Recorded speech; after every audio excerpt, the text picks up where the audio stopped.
कोल्हापूरचा रंकाळा परिसरात रोज हजारो नागरिक या ठिकाणी फिरण्यासाठी येत असतात. मात्र कोल्हापूरच्या सौंदर्याचं प्रतीक ठरलेला रंकाळा तलाव आज अतिक्रमणाच्या विळख्यात सापडलाय. एकाच रात्रीत रंकाळ्यावरील ताराबाई रोड ते उद्यानापर्यंत तब्बल 17 हातगाड्या लावण्यात आल्यानं जनतेतून चांगलाच नाराजीचा सूर उमटला.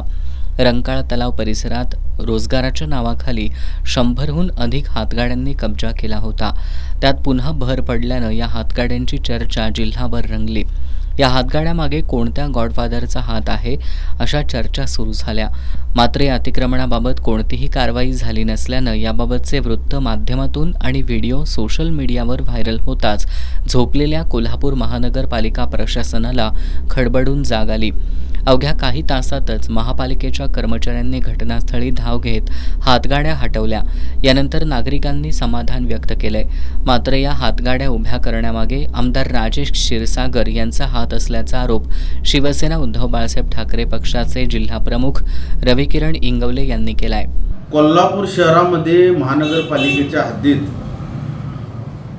वेगवेगळ्या पद्धतीनं दमदाटीनं गाड्या लावण्यात आलेल्या आहेत.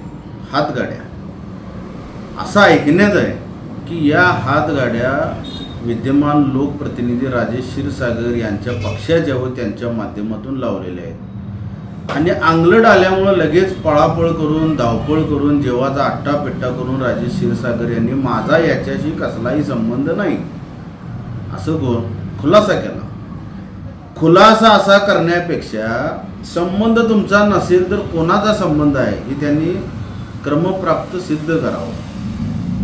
कोल्हापूर शहरातील जयप्रभा स्टुडिओ, कोल्हापूर शहरातील कन्व्हेन्शन पार्क, कोल्हापूर शहरामध्ये दमदाटी करून फ्लॅट बळकवणे, खंडणी मागणे, पोलीस खात्यातील ज्येष्ठ अधिकारी ज्योतिप्रिय सिंग यांच्याकडून विनयभंगाचा गुन्हा दाखल करून घेणे, अशा वेगवेगळ्या माध्यमातून बदनाम झालेली कॉन्ट्रॅक्टरांच्याकडून टक्केवारी घेतल्याशिवाय कुठलंही काम होत नाही अशी प्रसिद्ध असलेली राजेश क्षीरसागर यांचा हा आज एक नवीन पराक्रम कोल्हापूर शहरवासियांना पाहावयास मिळाला. ऐकण्यात असं आहे की त्या गाड्या पुन्हा काढण्यात आलेल्या आहेत, पण राजेश क्षीरसागर यांना शिवसेनेकडून आम्ही इशारा देत आहोत, हे असलं कृत्य थांबवावं.